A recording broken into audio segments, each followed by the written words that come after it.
Now, I want to introduce our next keynote speaker.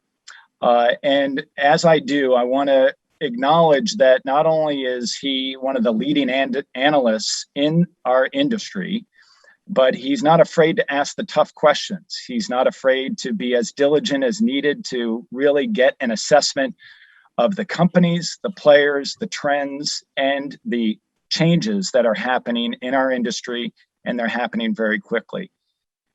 He is the CEO and lead analyst of Weiss Group. He's the founder of Find an LMS, and he's become a good friend of ours. Let's introduce Craig Weiss. Craig. Hi, everybody. Thank you very much for having me here today. And wherever you happen to be, I do appreciate you taking the time to attend the session. And for those that are going to be reviewing later, thank you again for attending. What I'm going to be talking about today is something you may have heard in the media, in the news, but may not be familiar with. This is called the mass exodus or great resignation. It's the same thing. And the approach here is, first and foremost, it has blindsided pretty much any company and business out there. It's definitely blindsided HR. It's definitely blindsided those of us in the L&D community. And a lot of these people, has no matter their age bracket, socioeconomic, whatnot, frontline workers, blue collar workers, office workforce, very big. They're leaving companies, and most of the time they're not leaving for another job. They're just quitting and walking away. And they cite a couple of reasons. One, they're burnt out. This direct correlation to COVID-19. Second thing that's very common with it is that the company doesn't care about their well-being. The company isn't invested in me. In other words, they don't care about me. And so the look at it is like, okay, I'm not going to stop everybody from quitting, obviously.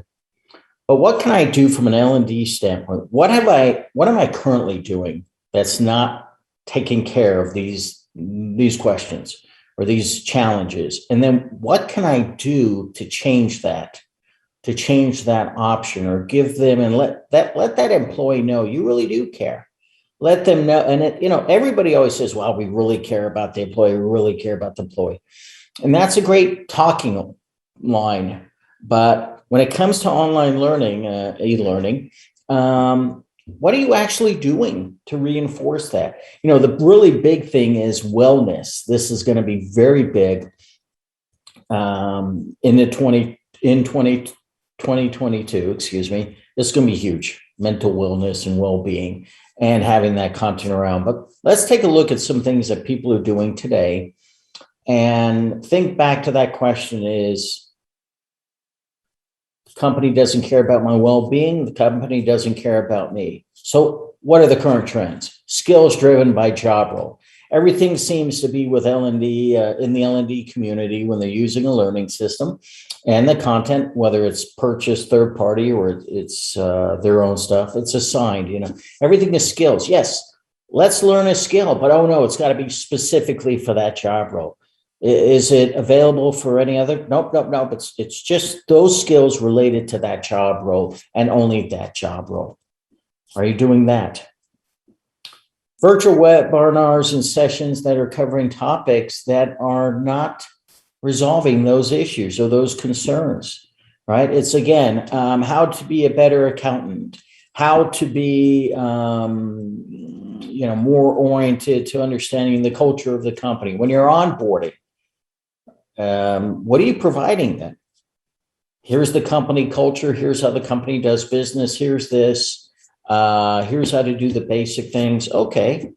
What else are you doing? Are you getting them totally excited about working for your company? If they're leaving or they have concerns about themselves, right? They're not just robots. And what tends to happen? A lot of content in the thinking is focusing only on the job role. Ask yourself, if you have a blue collar workforce, and you're focusing on that job role, can that person ever get into the office workforce? Or do you think that that person is only ever going to want to work in a warehouse? Can they make the jump? If you give them the skills and the skills are only focused on that warehouse job, I can tell you right now, they're never going to get there, but they may have aspirations for that. And you're unbeknowingly saying, no, this is where it is, and this is how it goes. So yes, people do want to learn skills that are tied to their job and make it more successful. But we all want to learn different things and acquire different skills. We shouldn't just be focusing it only on the job role, which leads to this. And this is even before COVID. Overwhelmingly, the data say the number one reason people leave a company is lack of personal and professional development, which gets back to you're not invested, you don't care about my well-being, right? These include personal skills. And yet, overall, we do a very poor job of it. We just focus on assigned learning, some only focus on compliance learning. That's it. And the others, no, sorry, we're not going to do that. Go find it. Lack of substance and engagement. The challenge we have today is that we have plenty of people, look, you in HR, you don't know anything about training or L&D? No problem. I need you to create a course for me. Okay, I create a course. I don't really know what I'm doing here. I'm going to create it. I'm going to push that out. Oh, you have no understanding about instructional design? No worries. You're just going to create something. You have no understanding about adult learners? No worry. Look, you've got to do it because it's in your job and you got to create this. Then what do people see? It's not engaging. It's static. It's boring. A lot of text. Is that engaging? And then there's like no lack of substance. What's that takeaway that learner is going to get from taking that course or looking at it? You know, we say assignments. Assignments are great if you're like in high school. You know, when I was in college, an assignment never was a thrill. Are you really tapping into, a reflective, I call it like journaling or something of that. Get into lack of training. This gets back to that second thing about what's the end game? Are you just focused on the role, or are you focused on really training people, educating, providing knowledge that they can tap into, whether it's today or, if they leave the company? Are you giving them those skills to achieve that? And are you doing it through L&D? And if you're in HR, you're in sales, or you're in something else, do you yourself, are you willing to learn for yourself? Are you willing to learn what is adult learners? Are you learning to train yourself on some training techniques or learning skills? And are you willing to do that for the company, for your employees? Another thing that L&D community as a whole is so guilty of, assigned learning. And then you look at the data, well, everybody completed it, ergo, they must know it. They must be happy. No, they completed it because you forced them to. They completed it because it was assigned to them. And oftentimes it's tapped into the job role. So you have to complete this because you need this skill. We say it's learner-centric. Learner-centric means I identify the skills I'm interested in. Learner-centric doesn't mean it's been assigned to me. And when you think about yourselves, how many times has stuff been assigned to you that eventually gets on your nerves and you don't want to do it anymore? But you're forced to. You don't have a choice. And that's what assigned learning is at the end of the day. I understand regarding compliance, it has to be assigned, and I get that. But we're talking about as it relates to the mass exodus and the great resignation. Where is that saying that cares about me? Where is that saying that you care about my well-being? Where does that say that, we understand those challenges and we're willing to invest in you and enable you? Where is that? That does not come from assigned learning. Onboarding, what is missing here? So, which got back to the first piece. What can you do in L&D or anyone that's providing learning and training in your system? What can you do? I'll tell you the interesting thing is we've changed the modality, but we're so focused on the old days of where you would get hired and somebody put you in a room, popped in a VCR, VHS, or DVD and walked out the door. And voila, that's onboarding. And then maybe I assign you to my top talent, and my top talent is there for a reason. So they've got other things to do. And that's some type of an onboarding experience. The world's changed. You're either going to have a hybrid work model or you're going to have all 100%. And I think of like Price Waterhouse that announced this past weekend that for their US based 40,000 employees never have to come back into the office. They can work. That's unheard of. 40,000 employees. So when you're looking at that and you're onboarding, how does onboarding change now when the employee is working from home if they're a non-office workforce? Obviously, if at the front line or they're blue collar, they have to be in the location. But what are you doing for those folks? What is your onboarding going to look like for them so that they don't say after a few months, you know what, I'm getting burnt out here, I'm out the door? Gets back into reskilling. I hear this term all the time, reskilling, upskilling. And I always think, for who and why? Again, are you going to be willing to reskill somebody who's 60? Is that of a thing to you? The answer should be yes. But are you doing that? Because, if you're dealing with the mass exodus, that reskilling could be a 22-year-old or a 25-year-old or a 26-year-old. And again, the mass exodus could be somebody that's an A-star talent for you. A-star. You would never think leaves. They've been burnt out. They quit the company. They don't have another job. They just don't want to work at the company anymore. They want to get away.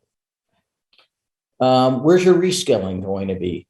So I look at that as, who's the reskilling for?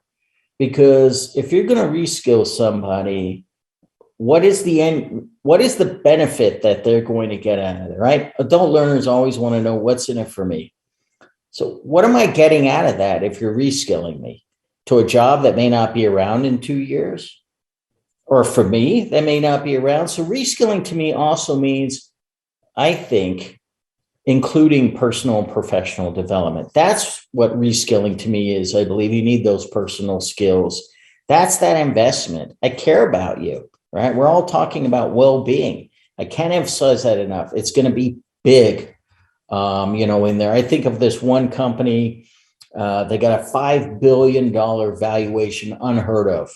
What's their solution? Heavy around mental well-being and some coaching. Next slide, please.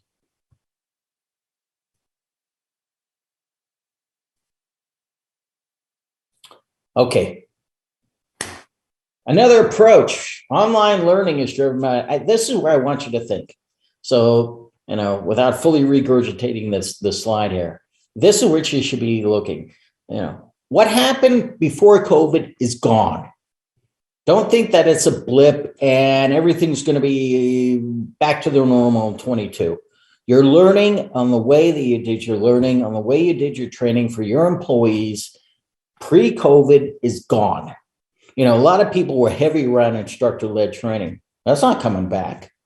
Unless, again, there have to be on site or the company, every company or like most companies have pushed back their start dates for hybrid models into 22. So if you're heavy into instructor-led training and that was your key focus, that's gone. You're going to be doing more webinars and VILT, and how are you going to keep people's attention, right? You get inundated, burned out. So let's bounce in here. I'm a huge believer in interest.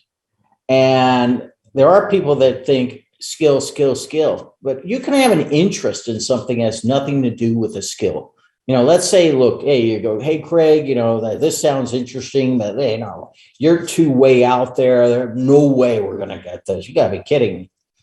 We're going to still have skills tied to job role. Okay, that's fine. I'm not saying don't have it. I'm saying skills for job role, great.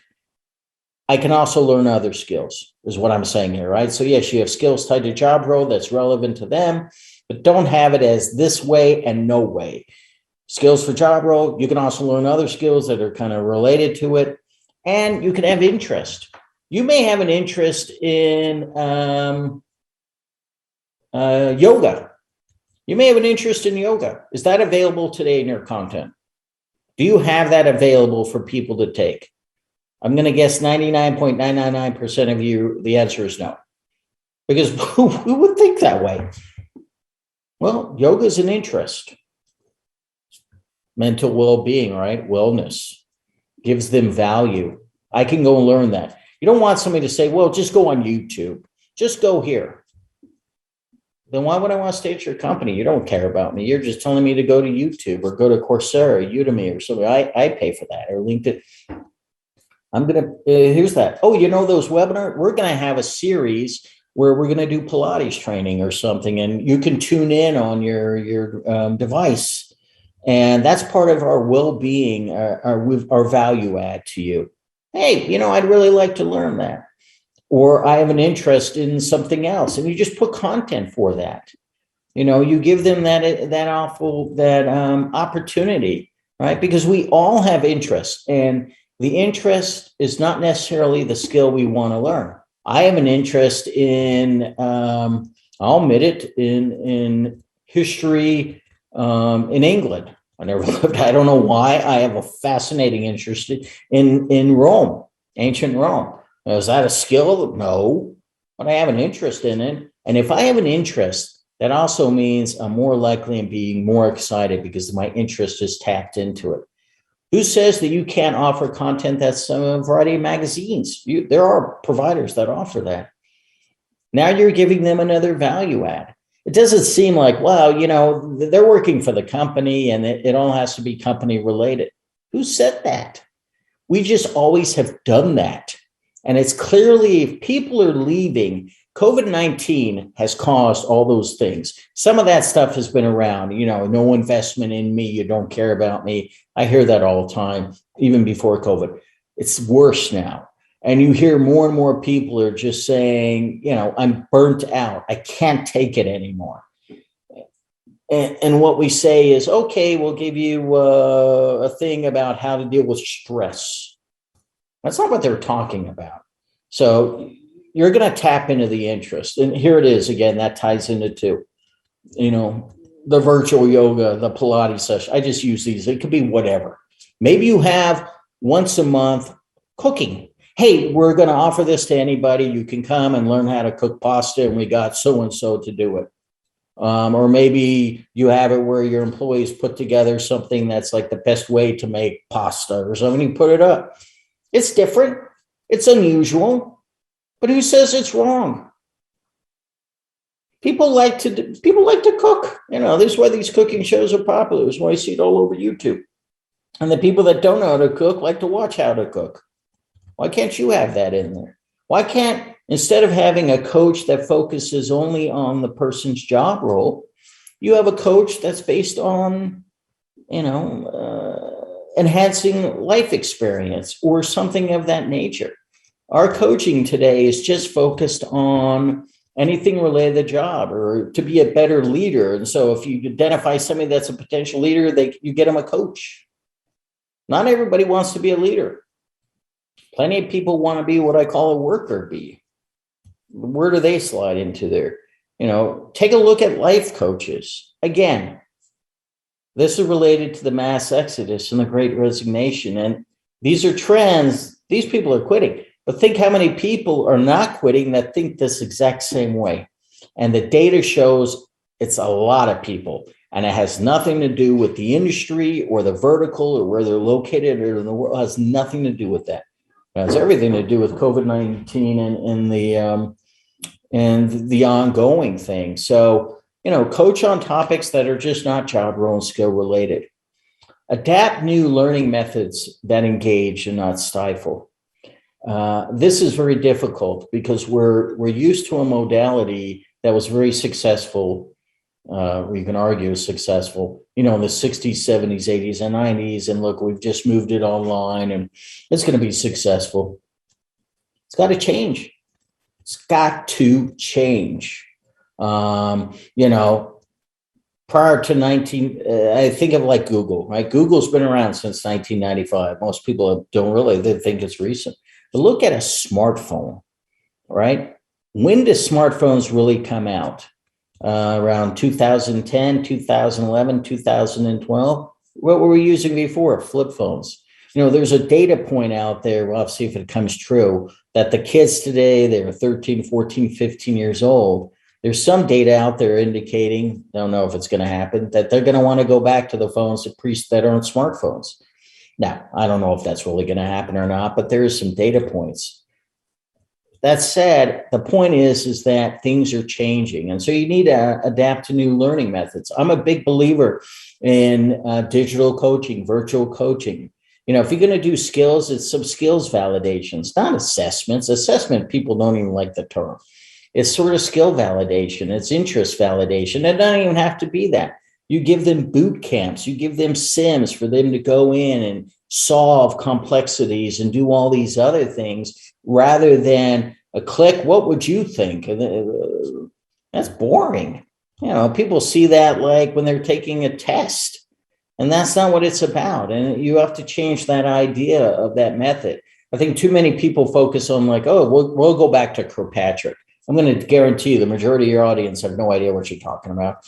And many people in L&D and training, they don't know either, right? Where do you learn that? And so you have to change these kind of things. What can you do that's going to engage your learner at the end of the day and not stifle them and not say, you know, if we go back to sort of a frontline worker, what can you do to engage them to take that next level? They may not want to be a manager. They could be seasonal. What can you do in a new method that you've not thought about? Putting them into a sim and allowing them to do on some things like that. Sims play heavy in tech skills, but why not business skills? I think it's more than doable. Why not have this interactivity? You know, there's very few, over 1 billion people use WhatsApp. What can you do for content to get on WhatsApp? You can do it today. So, you know, it's coming up with a new method that enables to tap into your audience on there, regardless of, you know, that's a younger age bracket. But at various different age brackets, you can do that and come up with, you know, activities sound way better than assignments. There it is, the personal thing. You know, certifications can work really well, but there has to be an outcome there. Getting this certificate, what is the value add? What is the benefit? If I'm in an association, a trade association could mean more money and more business, you know, coming into my business. If I'm in a professional association, it could be, I've acquired this new skill. I've acquired this. What am I doing it for? Hopefully you've learned, or you are learning, what motivates your employees. And yes, individual employees, but you have to kind of go through there. So, and then co-create and co-innovate your learners, not just your internal team. You know, people say my learners drive things, and then you don't let them drive things. Let them upload some videos as it relates to play into all these other pieces that you really care. Final screen. Next screen.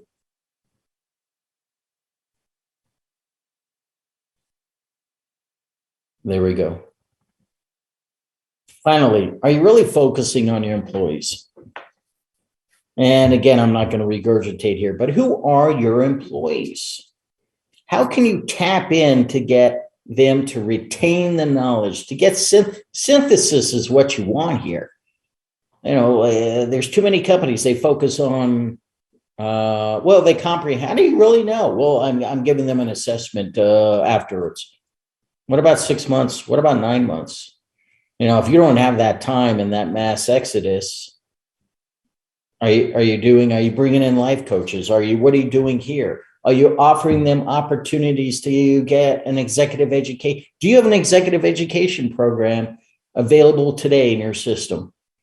You know, or are you tapped into that? That's something that people like to do. People like to learn on that.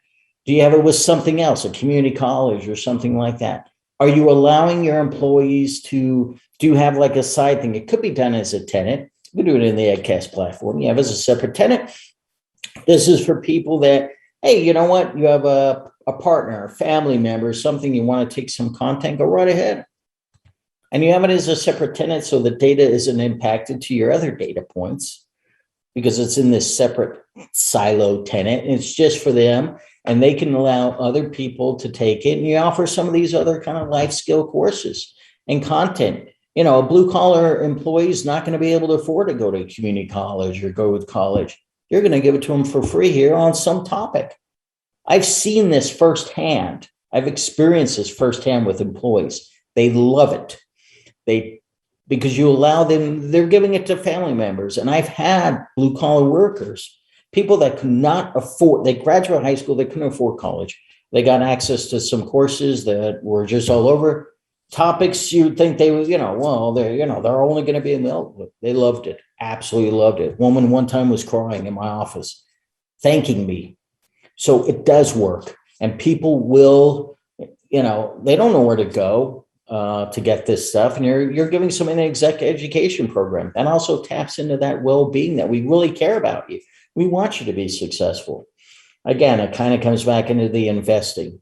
What can you do to enable that onto online learning? I think a lot of people look at like, hey, we're going to give them AR, or we're going to give them virtual reality. Okay, great. You're buying the VR headset? No. Okay, well, how's that exactly going to work?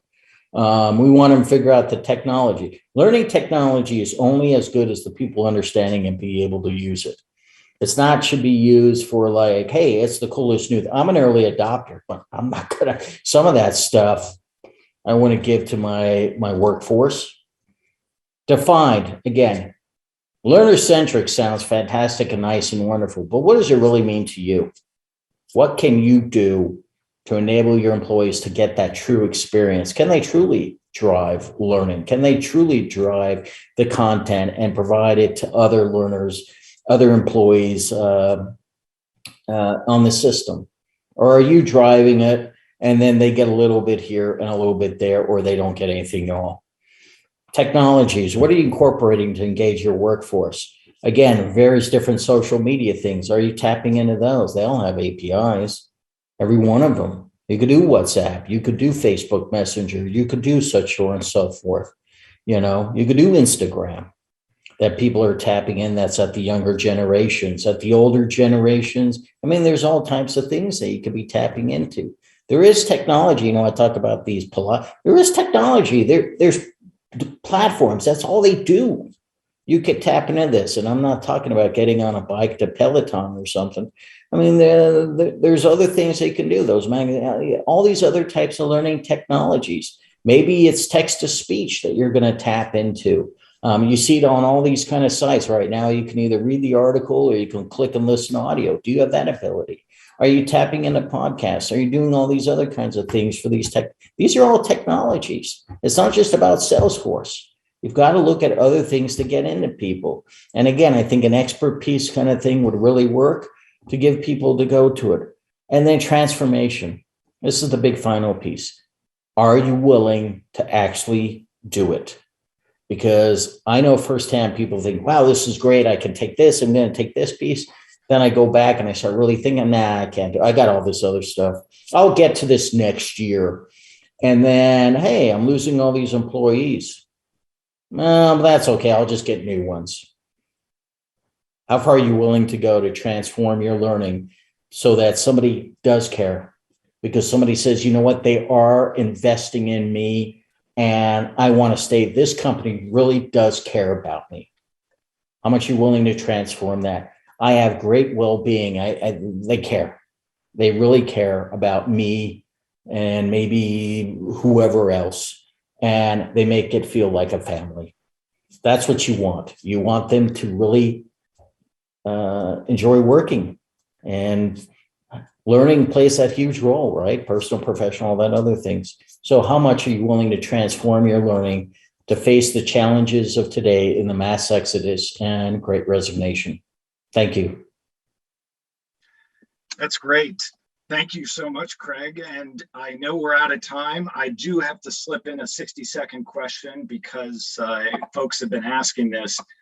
You talked a lot about the Great Resignation, mass exodus, even asking the question, are companies really focused on their employees? What practical steps and tactical steps can companies do now in the very short run to help address this? I know you talked about some longer term points and solutions. What can companies do quickly and easily to try to address this in the short run? First and foremost, very easy. Get that third-party content that relates to wellness topics beyond stress. You can do that immediately, like in 30 minutes if you wanted to. You know, EdCast has all those kind of relationships, put into them, communicate with them, and find that. If you don't know, contact me. Heck, I'll tell you, I'll give you some of those names. Sorry, I lost my video connection. Okay. Well, I lost my video connection, but I am here. And so, go into that kind of thing. Tap into identifying, asking yourself, okay, this is happening. What do we need to do? How can we change that culture? Maybe less assigned learning and giving people, identify what those interests are that they have. Recognize that allow people to pick skills that have nothing to do with the job role. You can still do job role, but also give them some other options. And really right now, you can make more learner-centric. That's on the admin side. You just turn that on. And now you've got more learner-centric that you can go ahead and do. Tap into podcasts. Let them pick things. I would do quickly like a quick survey. Make it anonymous. And then put in some things and see what your interests are. And then That's done. That's it. Those are really great points. I'm glad we asked that because it is an extremely smart, practical approach. Craig, thank you so much for sharing that with us and leading our closing keynote. Really appreciate that.